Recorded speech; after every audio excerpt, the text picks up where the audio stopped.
Azərbaycan Naxçıvana edilən terror hücumunun səbəbkarlarının və həmin hücumu həyata keçirən terrorçuların ciddi şəkildə cəzalandırılmasını tələb edir. Rəsmi Bakı bu cür təxribatların cavabsız qalmayacağını açıq şəkildə bəyan edir.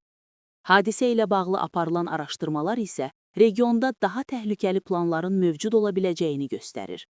Bu arada bir neçə həftə əvvəl Dövlət Təhlükəsizliyi Xidmətinin yaydığı rəsmi məlumatlar da olduqca mühüm məqamlara işıq salır. Həmin məlumatlarda bildirilir ki, İran rejiminin müxtəlif strukturları tərəfindən planlaşdırılan cinayətkar fəaliyyətlərin əsas hədəflərindən biri məhz Azərbaycan olub. Xüsusilə Tehran rejiminin bəzi nümayəndələrinin regionda gərginlik yaratmaq və Azərbaycanda sabitliyi pozmaq məqsədi ilə müxtəlif təxribat planları hazırladığı qeyd edilir. Məlumatlara görə İranın radikal dairələri uzun müddətdir ki, Azərbaycana qarşı təhdid xarakterli bəyanatlar səsləndirir. Bu bəyanatlar isə bəzən real terror ssenariləri ilə paralel şəkildə həyata keçirilməyə çalışılıb.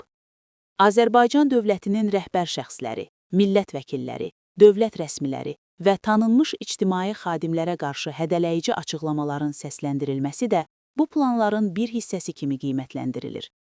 Dövlət Təhlükəsizliyi Xidmətinin açıqladığı məlumatlarda qeyd olunur ki, İranın xüsusi xidmət orqanları ilə əlaqəli bəzi qruplar Azərbaycanda müxtəlif təxribat planları hazırlayıb. Bu planların məqsədi isə ölkədə sabitliyi pozmaq, cəmiyyətdə qorxu və qarşıqlıq yaratmaq olub.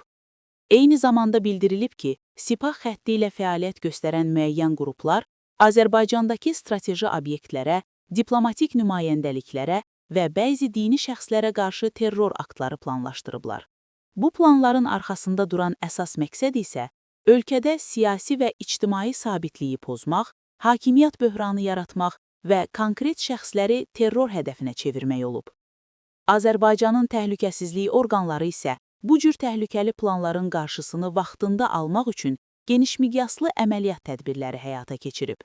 Nəticədə, ölkədə sabitliyi pozmağa çalışan cinayətkar şəbəkələrin fəaliyyəti ifşa olunub və bir sıra şəxslər məsuliyyətə cəlb edilib. Rəsmi Bakı isə bir daha bəyan edir ki, Azərbaycanın təhlükəsizliyinə və sabitliyinə yönəlmiş hər hansı təxribat cəhdinə qarşı qətiyyətli tədbirlər görüləcək və bu cür planların arxasında duran bütün qüvvələr mütləq şəkildə məsuliyyətə cəlb olunacaq.